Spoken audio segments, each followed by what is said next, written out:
Hello friends, good morning. সবাই কেমন আছো? আশা করছি সবাই খুব ভালো আছো, আর আমিও খুব ভালো আছি। আগে বলে দিই, শুভ মহা অষ্টমী সবাইকে। এই ভিডিওটা আমার লেট আপলোড হয়ে গেল, কিছু মনে করো না। তাও তোমাদের সাথে শেয়ার তো করতেই হবে সবটা।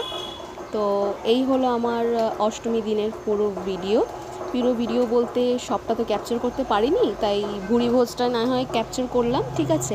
ওদিনকে আমার উপোস ছিল, মানে অষ্টমীর বার ছিল। তো ওই দিনকে আমরা কি খাওয়া দাওয়া করলাম সেটা তোমাদের সাথে শেয়ার করছি। সেদিনকে এমন কিছুই হয়নি, জাস্ট হয়েছিল ফ্রাইড রাইস আর চিলি পনির, ঠিক আছে।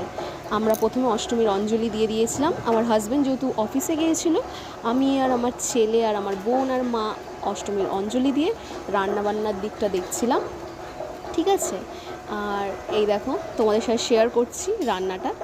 তোমাদের সবার ওই দিনকে কী কী মেনু হয়েছিল আমাকে অবশ্যই জানিও। আর তোমাদের সবার পুজো কেমন কাটছে এত সুন্দর একটা ওয়েদারে, আর প্রত্যেক দিন ঘুরতে যাচ্ছ কি না হাজব্যান্ডের সাথে সেটাও জানিও। যাদের যাদের হাজব্যান্ড সময় দিতে পারছে না সেটাও জানিও, ঠিক আছে। আমার হাজব্যান্ডও ডিউটি যাচ্ছে, ঠিক আছে, একদিন ছুটি ছিল, ওকে। কিন্তু প্রত্যেক দিন ডিউটি থেকে এসে বাড়ি ফিরে খাওয়া দাওয়া করে আমাদেরকে নিয়ে বেরোয়। আর আগেও বলেছি, এবারের পুজোটা আমার কাছে একটু স্পেশাল, কারণ এবারে আমার ছেলে আমাদের সাথে আছে। আগের বছরও ছিল, কিন্তু আগের বছর একটু ছোট ছিল, সবটা বুঝতো না। এবারে হচ্ছে ও সবটা নিজের চোখে এনজয় করছে, ঠিক আছে। চলো, সবাই নিজেদের পুজো এনজয় করো, সবাই সুস্থ থেকো, ভালো থেকো। Tata, bye bye. দেখা হচ্ছে নেক্সট মিনি ব্লগে।